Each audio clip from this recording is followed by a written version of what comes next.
Welcome to Connect Canyons, a podcast sponsored by Canyon School District. This is a show about what we teach, how we teach, and why. We get up close and personal with some of the people who make our schools great. Students, teachers, principals, parents, and more. We meet national experts too. Learning is about making connections. So connect with us. Hello, my name is Jody Genesee. I'm a communications specialist with Canyon School District. We are pleased to be joined on this episode of Connect Canyons by Lisa Peterson, who helps Jordan High students find and obtain scholarships. Welcome, Lisa. Hi, nice to meet you, Jody. Yeah, great to meet you as well. To start off, would you please give us some background information about who you are and where you come from and what you do at Jordan High? Okay. I was a first-generation college student, so when I went to school, pretty new to the game, and I didn't even know what questions to ask. I didn't even know what I didn't know, And as I went through that journey, I was very fortunate to be able to receive some scholarships that helped me with my undergrad. And I graduated with a degree in communications. And then I went back to school several years later and also funded my master's in public administration with scholarships. Fast forward to my kids getting ready to go to college, and money was tight. I knew that this was the only way they were going to go to school. So I became one of those moms that just scoured the internet, tried to find things that applied to my student. And as I learned and began to understand that world, I felt most people don't know these things. And it's not like it's a big, great secret, but most people don't. The first and only time they do it is when their kids go to school or when they go to school. And so things change, and things change rapidly. So I had an opportunity to go to Jordan High and work there, and now I get to do that for all of the graduating students. Well, that's awesome. Thanks for listening to this episode of Connect Canyons.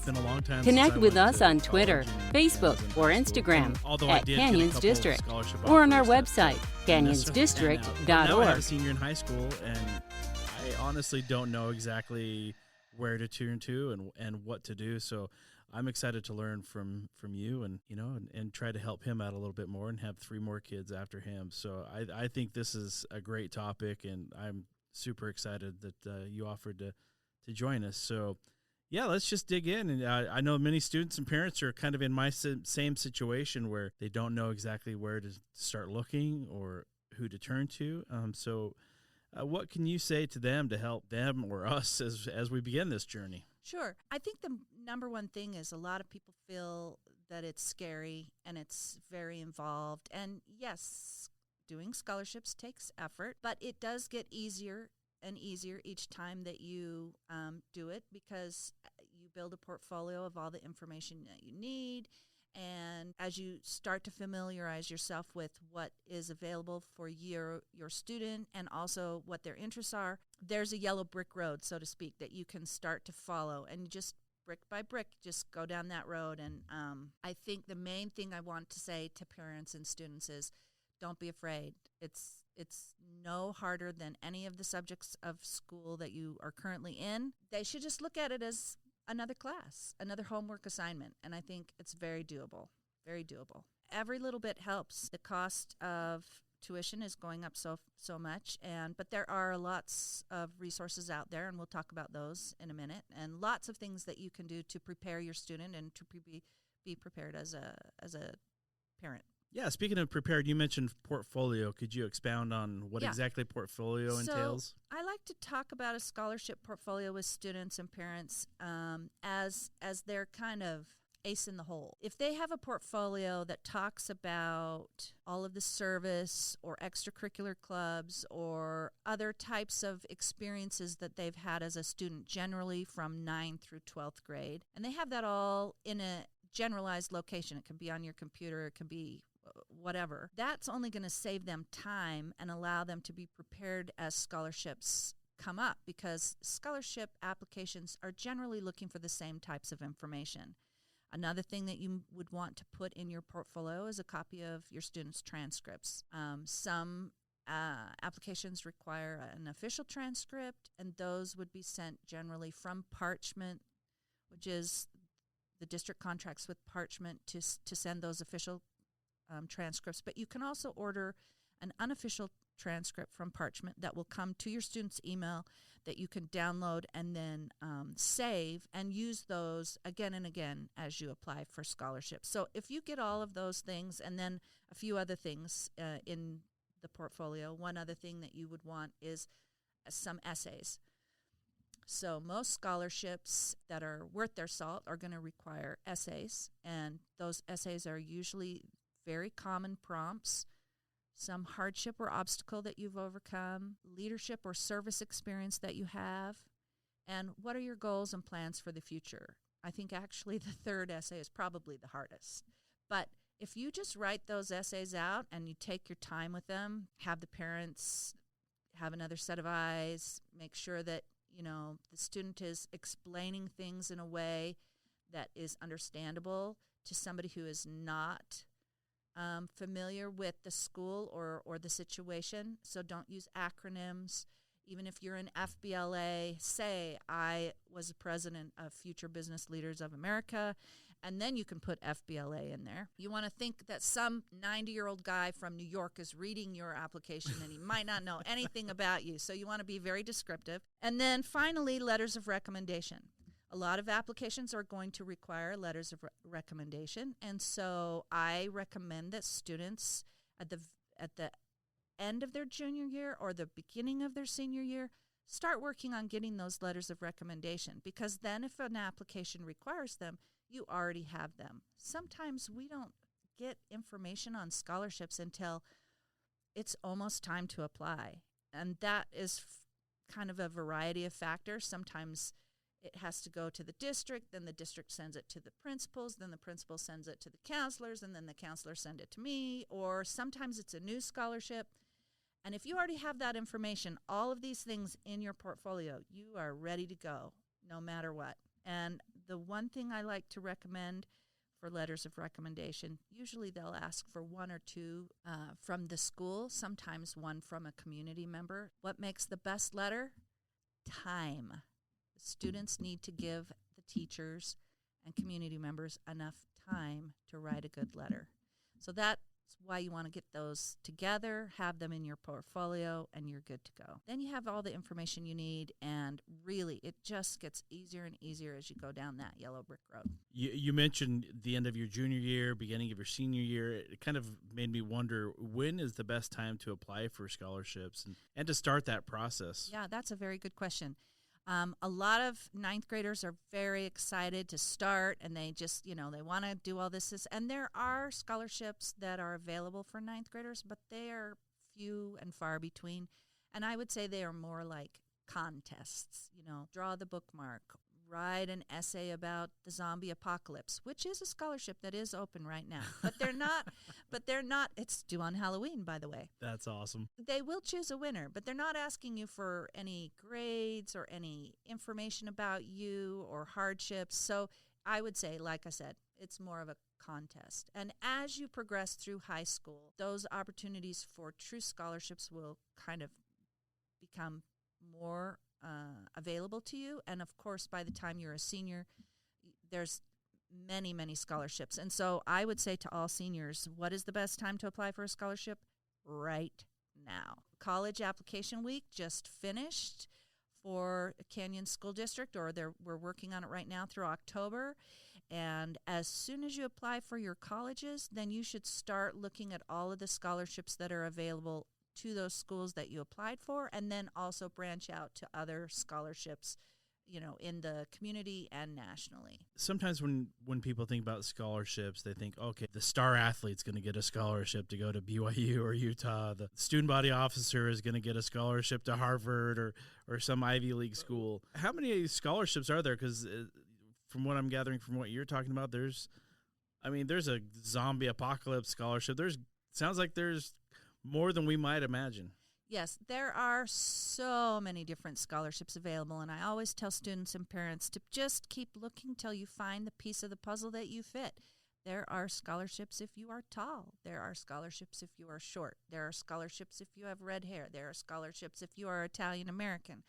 There are scholarships if you or a family member have MS, if you have diabetes, if somebody in your family has survived or is currently going through a cancer diagnosis. There are scholarships for first generation. There, of course, are scholarships for academics, sports, talents, things like that. But they're really, you just can't even imagine. There's types of scholarships just for what you want to go into, the major, some from corporations, some from the schools themselves. So there literally is something for everybody. Wow, that's fascinating. That kind of leads me along to this next question I have for you about students who might not be might have kind of struggled through a algebra class, or they might not have the best grades, and perhaps they get a little bit nervous during tests, and so their ACT scores aren't too high.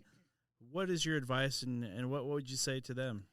Well, again, there really are lots of different opportunities for every kind of student. I'm going to go back to the first question that you asked, and it is going to take some effort, and it is going to take some time on the student and the parent's part. But even students who have had a bad year, and I will say right now, the students who are graduating this year have pretty much spent their whole entire high school career during COVID. So a lot of them have had struggles and issues outside of their control that may have affected their grades and may have affected other areas of their lives. And they can use those in their essays to talk about and to explain why their grades are the way they are or what they've done to turn their life around. I was just speaking with a person who has had an amazing turnaround in their grades purely by being diagnosed with a certain condition and getting the right medication that they needed. So those types of things can be used to their advantage. I think everybody can use their life experiences to be able to plead their case, so to speak, to put their cards on the table and say, this is why I am a good candidate for your scholarship. I think I'm encouraged to hear that, because a lot of times it seems like in a situation like this, people might want to put their best foot forward and look like they're the perfect candidate. But it sounds like that being vulnerable and being real and truthful and forthright with who you are and where you came from, I mean, that seems like that people are willing to reward you for that as well, because they want that authenticity. So think about scholarships as, okay, say this scholarship requires a 3.0 GPA. Say it requires that you take a certain class. Say that it requires that you're going into a certain major. So every single person that is applying for that has those baseline qualifications. The way that you stand out, the way that you make the difference is showing the unique part of you and showing the part that goes beyond that. So in your essays, you're not going to say, I have a 3.0 and I took that class and I'm going into that major. They already know that. You're going to talk about why, who, how, what, all of those questions, and personalize those essays and personalize that so that the person remembers, oh my gosh, this was the person who is a first-gen college student, and look at all they've done with a very interesting and complex background. I think that should be encouraging to a lot of people. Just be yourself and show who you are and what makes you uniquely you. That's one of the things that I tell all the students, that if you have a certain interest or a certain opportunity or a certain experience that not a lot of other people have, make sure that you can highlight that if possible. There's also a lot of different types of scholarships that are available that don't necessarily have anything to do with grades, but are more needs-based. And those would be, of course, grants from either federal sources or even school, college money, or even private, based on other criteria besides grades. Do you want to expound on that a little bit? Because I was curious what you hear about federal aid and scholarships, and I was wondering what the difference was with that and things like that ties into this. So a lot of people, that's a very good question. A lot of people get confused. They say, oh, financial aid, oh, what does that mean? And what is the difference between scholarships and financial aid? Well, financial aid is basically any outside source that helps you attend school. So that includes scholarships, but it also includes grants, and grants can come through FAFSA, through the Pell Grant, and also tuition waivers. Now, many students and parents may be familiar with fee waivers at the high school level. Tuition waivers don't exactly function in that same way. Tuition waivers are basically like a coupon. So if the tuition was $1,200 and you got a tuition waiver, you might get a $200 coupon, so to speak, and your tuition then would be $1,000. But then you don't see any real money, but you don't have to pay any money back either. You just get a reduction on your tuition. Scholarships, of course, generally you do not pay a scholarship back. You could lose a scholarship if you don't fulfill the requirements of the scholarship, depending on if it's a private or a scholastic or coming from a university. They may have that you have to enroll full time, that you have to keep a certain GPA, and of course then you would want to work your hardest to do those things so that you could continue receiving that money. Grants also don't need to be repaid.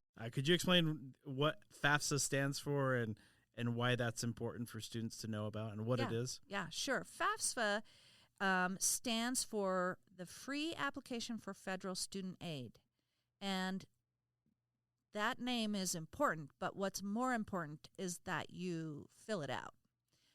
That is probably the single most large funding source for any student.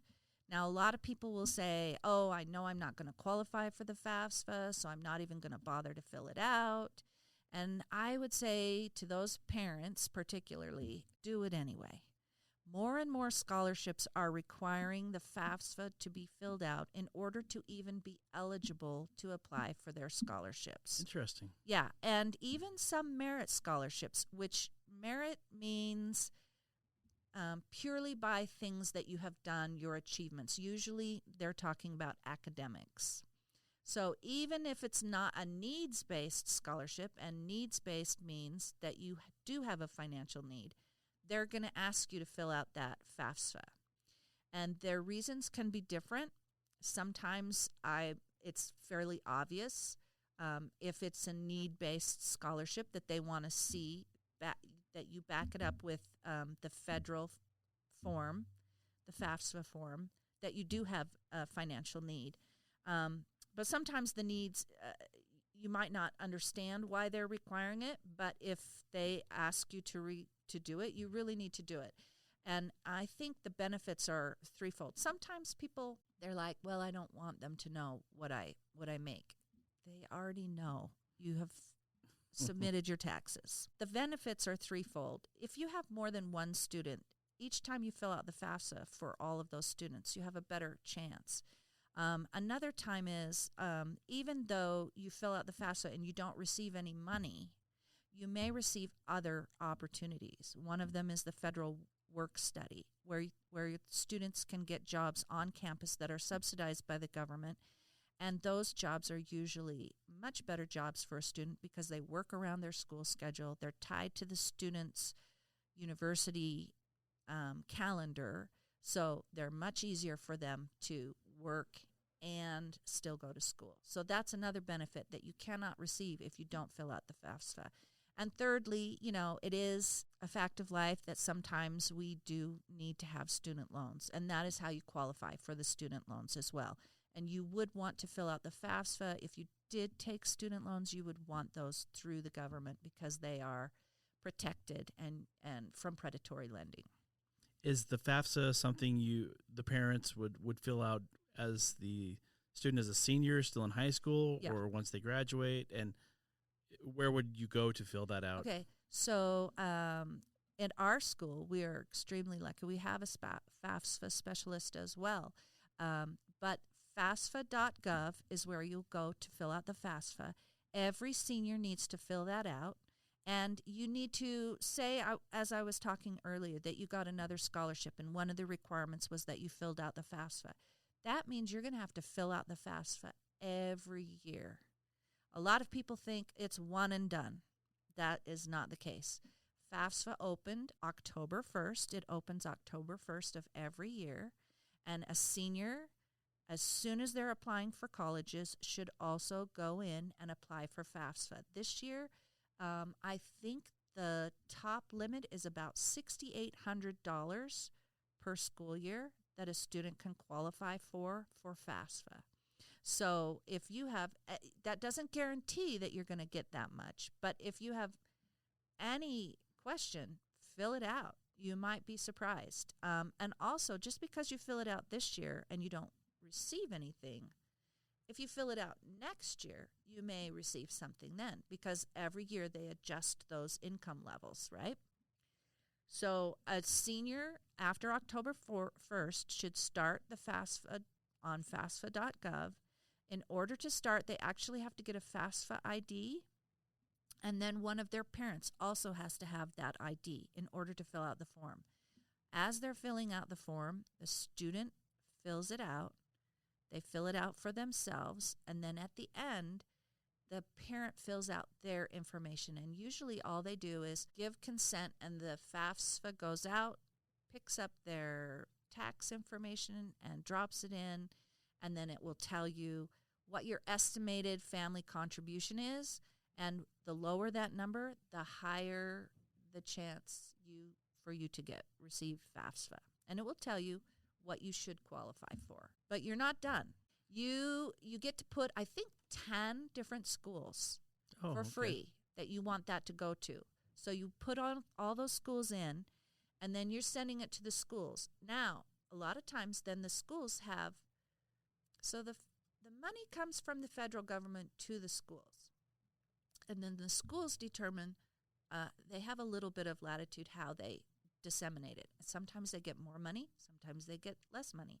Sometimes they have more students at the school that qualify for FAFSA. Sometimes they have less. So the student may get more or less based on what is actually in the coffers. Then the institution where they're going to go will look at their FAFSA information, and then a lot of times they'll say, we would like you to verify this piece of information or that piece of information. And that helps them give you the money. You also have to accept it. So if you don't go into your school account and look up and see the progress of that and accept it, then you're not getting any money. There's still things you have to do to accept that money and to make sure that it's in your account. Interesting. You help with the scholarships at Jordan High. Does every school or every high school in Canyons have a specialist similar to you? Yes, everybody has a scholarship specialist, and but Jordan, as far as I know, is the only one who also has a FAFSA specialist. That's fantastic. Yeah. What are some other tips that you could give parents to help students find scholarships and apply for them? I know you probably have tips coming out of your like zucchini this time of year. Like zucchini. I wish scholarship. Like zucchini. I love that. Yeah, that's another good question. Really good question. So, as you said, every school has a scholarship specialist. So that is the number one place I would send you. Every school website has lists of scholarships. Jordan High is unique to the district. We have we're like the oldest school in the district, and we have a lot of Jordan High specific scholarships, but other high schools may also have community scholarships that are more applicable to them. I would go on to their websites. Our website, under the Counseling Center scholarship page, is sorted by month. I think a number of the other schools are set up that way, so you can click on October and see the scholarships that are available in October. Now, those are vetted by us, but they are not an exhaustive list. We usually try to keep on our scholarship sites scholarships that we know our students have won in the past, scholarships that apply to our school demographics, and other situations. But you are welcome to go on. When my kids were in high school, I went on to the other high school websites and looked at their scholarship pages too to see You are other. resourceful. Oh yeah, to see what other zucchinis I could find. So definitely go there. There are national sites. We also have these national sites listed on our website. Some of them are fastweb.com, capex.com, things of this nature. Those are more clearinghouses, big databases that you can sign up for to sort and see other scholarship opportunities. I will say that those come with a lot of advertising and a lot of national scholarships that may or may not apply, or that they'll say, Brickfish, tell us why it's cool to stay in school. Again, more of a contest than a true scholarship. But they do have opportunities out there. I would recommend that you do not pay for scholarship lists. These lists are readily available on multiple sites, and if you're paying for a scholarship list, I would steer clear of that. Finally, the school sites themselves.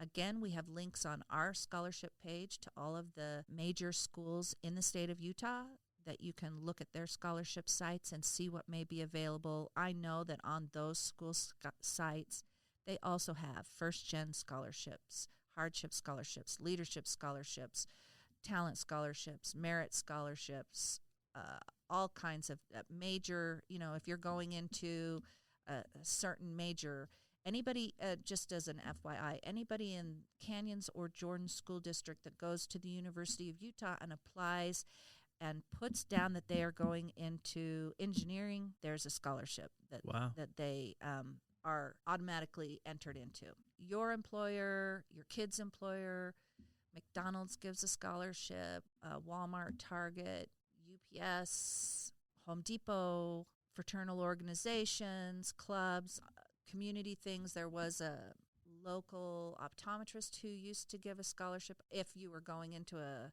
science or healthcare background. That, lots of local ones that you could apply to. And then, of course, like I said before, your counselors, your teachers, your scholarship specialists, anybody, just ask them. Pretty neat to see how many people are willing to help pay for that. I think it's really an impactful job, and I get a lot of satisfaction.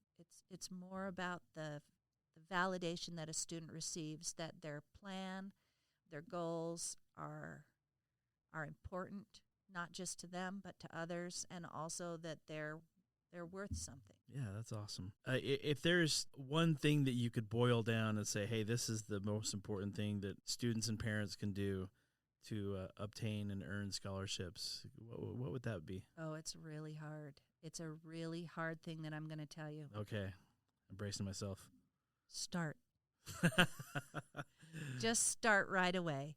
There are things you can do immediately, working on your essays, working on your letters of recommendation, getting a copy of those transcripts. I did have another question, and sure. Maybe this is a personal nature, but I know it affects a lot of students in this area. So my son is planning on going on an LDS mission shortly after graduating from high school. Oh, and I know other students have, they'll take a year or two off, and maybe it's a military, or maybe they just need a break from school or whatever. Should they be doing the same stuff right now, or do they wait till they return and are ready to get back into it? I am so glad you asked this question, because this is the number one thing that really gets my goat. I'll ask a kid, and they're like, no, I'm not going right away. I'm going to either take a gap year, or I'm going to go on a mission, or I'm, going in the military. The best time to do scholarships is when you're a senior. Your ACT is current. Your leadership, your extracurriculars, you're all on the same level playing field as anybody else. Now is the time to do those. Now is the time to do the FAFSA, even if you're going to go out on your mission before school starts in the fall, when you might use it, because that gets that ball rolling with all those entities. They know you're coming. Apply to as many schools as you think you're going to go to, and then you can defer for religious, military, or humanitarian service, and you can defer almost as many scholarships for those reasons as well, even sometimes for health reasons. So your best thing to do is, again, that same advice. Start right away. Get going on those things. And wouldn't it be so awesome that you had 3 scholarships that you had to then defer for later rather than, nothing. And when you came back, then all those kids in your cohort are already in school. They've already taken all that money, and you're competing against this new graduating class. And you're kind of neither fish nor fowl. You're not a high school senior. You're not a college student. So now is the time. Oh, great. Well, thank you. Anything else you'd like to add or emphasize about the scholarship process? One other thing is that it's not a one and done either. Sometimes a student will say, well, I got an academic scholarship, so I can't have another scholarship, can I? Yes, you can. I will say that the state of Utah has a new program that is really great in some ways, but also a little bit difficult to navigate in others. And that is the state legislature a couple years ago started the You Promise Scholarship.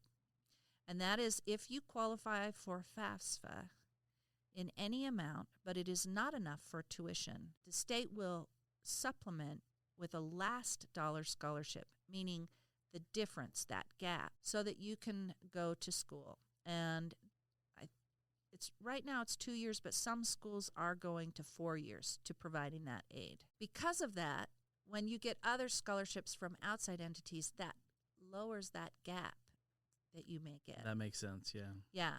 So again, look at all your options, because if you can get a scholarship and defer it, you're going to have options down the road too. But you can also, once you're in school, you get departmental scholarships. You can get other private scholarships that are affiliated with the school or with your employer.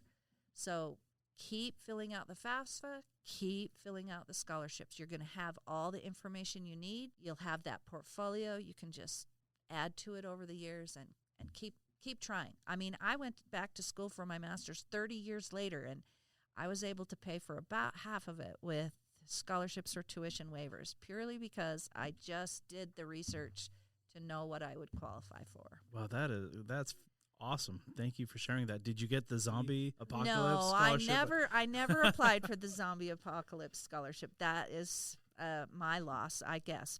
Most important really is how many you're going to get if you don't do it. That's a big fat zero. Yeah. So just go for it. That's great advice. And thank you. I've really enjoyed all of this on a personal level, but also I know that this is going to be so helpful for so many people who listen and heed your advice. So everybody, let's get started. Maybe wait till my son gets started and we'll get a little. No, I'm just joking. No, let's do this. Take advantage of this. Thank you so much, Lisa Peterson, for joining us on this episode and for sharing your time and talents with us. No problem. It was a pleasure. And we'd like to thank you as well for tuning in to Connect Canyons. Let's connect again soon.